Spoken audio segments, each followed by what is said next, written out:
नीरू का बेटा फौज में बड़ी पोस्ट पर था। वो हमेशा तैनाती में बाहर रहता। घर में अकेली नीरू बोरियत महसूस करती थी। नीरू की सहेलियों ने उसे सलाह दी कि वो अपने बेटे की शादी करवा दे। बहू के आ जाने से सब ठीक हो जाएगा। बेटा अपार, तू तो फौज में रहता है, मुझे घर में अकेलापन काटने को दौड़ता है। तू एक काम कर बेटा, शादी कर ले, फिर बहू के साथ मैं घर में आराम से रहूंगी। क्या माँ, मैं जब तक मेजर नहीं बन जाता शादी नहीं करूँगा। तुम कहीं घूमने जाया करो, लेकिन शादी की बात मत करो। इतना कहकर अपार वहाँ से चला जाता है। लेकिन जाते वक्त उसे माँ की भी चिंता रहती है। एक दिन दरवाजे की घंटी बजती है। नीरू दरवाजा खोलती है तो सामने एक सुंदर सी लड़की साड़ी पहनकर सर पर पल्लू रखकर खड़ी होती है। कौन हो तुम बेटा, और तुम्हें किसने भेजा है? मेरा नाम कंचन है और मैं आपके बेटे अपार की बीवी और आपकी बहू हूँ। तभी घर का फोन बजता है। नीरू फोन उठाती है तो अपार का फोन होता है। माँ, कंचन आ गई। वो आपकी बहू है माँ, और मैंने उससे शादी कर ली है। आप अकेली रहती है तो मैंने आपके लिए शादी कर ली माँ। अच्छा बेटा, बहू तो आ गई, बहुत सुंदर है। अब ना मैं आराम से घर में खुश रहूंगी। इतना कहकर नीरू जैसे ही कंचन की तरफ देखती है, वो उसके पैर छूती है। नीरू कंचन को आशीर्वाद देकर गले लगा लेती है। अगली सुबह नीरू सोकर उठती है तो अरे, सारा घर कितना चमक रहा है। इतनी सुबह घर का सारा काम किसने किया? तभी कंचन हाथ में स्वादिष्ट नाश्ता और चाय लेकर आती है और टिपॉय पर रखकर कंचन के पैर छूती है। बहू को देखकर नीरू काफी खुश हो जाती है। वो कंचन से कहती है, कंचन बेटा, आज मेरे घर में किटी पार्टी है। तुम मेरी सहेलियों के लिए कुछ अच्छा बना लेना।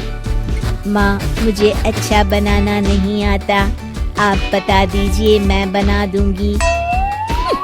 अरे मैं भी तो नहीं जानती। ऐसा कर, शाम को इटालियन खाना, सी फूड और हाँ, चाइनीज खाना बना लेना, ठीक है? कंचन नीरू की बात सुनकर खुश हो जाती है। हाँ माँ, मैं तो ये सब बना सकती हूँ, आप चिंता ना करें। शाम को नीरू की सहेलियाँ आती हैं, जहाँ कंचन अकेले बनाए स्वादिष्ट खाना बनाकर खिलाती है। वो सारी सफाई कर सबको खुश कर देती है। कंचन अंदर किचन में जाती है कि तभी नीरू की सहेली बोल पड़ती है। अरे नीरू, तेरी बहू तो बड़ी परफेक्ट है, तेरी हर बात मानती है और सारा काम भी अकेले करती है, तुझे शिकायत का मौका भी नहीं देती। लेकिन क्या फायदा, बेचारी नीरू का जीवन तो बहू के आने के बाद भी बोरिंग का बोरिंग ही रहा। क्यों, ऐसा क्यों बोल रही है? अब तो मेरे साथ मेरी बहू भी रहती है। हाँ, रहती तो है, लेकिन मैं ऐसी लड़कियों को बहुत अच्छे से जानती हूँ। ये सारे काम इसलिए करती है कि तुझे लड़ाई करने का कोई मौका ना मिले और तू फ्रस्ट्रेट हो जाए, समझी? नीरू भोली सूरत बनाकर कहती है। नहीं, मैं नहीं समझी। अरे, घर में सास बहू की लड़ाई ना हो तो घर भी भला घर लगता है क्या? मेरे घर में ही ले ले। सुबह से बहू के साथ लड़ाई में इतनी चहल पहल रहती है कि मन हमारा भी लगा रहता है और पड़ोसियों का भी। नीरू मन में सोचती है, बात तो सही है। अगर ये मेरी शिकायत के बिना ही हर काम कर देगी तो मैं क्या करूँगी? रात को नीरू सोने के लिए कमरे में जाती है, जहाँ कंचन उसके पैर दबाने लगती है। नीरू को अच्छा तो लगता है, लेकिन वो किसी भी तरह से उससे लड़ाई करना चाहती है। बहू, दर्द पैर में नहीं सर पर है और तू मेरे पैर दबा रही है। मैं सर दबा देती हूँ माँ जी। ये कहकर वो उसका सर दबाने लगती है। तू एक काम कर, मेरे लिए बादाम वाला दूध ले आ, जा। कंचन जाकर सास के लिए दूध ले आती है। अब नीरू उसे जो कहती कंचन झट से कर देती। बहू, जरा छत से जाले निकाल दे। जी माँ जी। कंचन 5 मिनट में ही पूरे घर के जाले साफ कर देती है। नीरू तो देखती की देखती ही रह जाती है। कमाल है, ये तो हर काम कर रही है। तरस गई मैं तो इससे लड़ाई करने को। इतना कह के नीरू चली जाती है। नीरू को एक दिन कंचन पर इतना गुस्सा आता है कि वो सोच लेती है आज तो उससे लड़कर ही रहेगी। मौका देखकर नीरू कंचन को पैर से लंगड़ी देकर गिरा देती है, जिसके बाद जो होता है नीरू को विश्वास ही नहीं होता। जमीन में 2 भागों पर गिरी कंचन के सारे पुर्जे बिखर जाते हैं।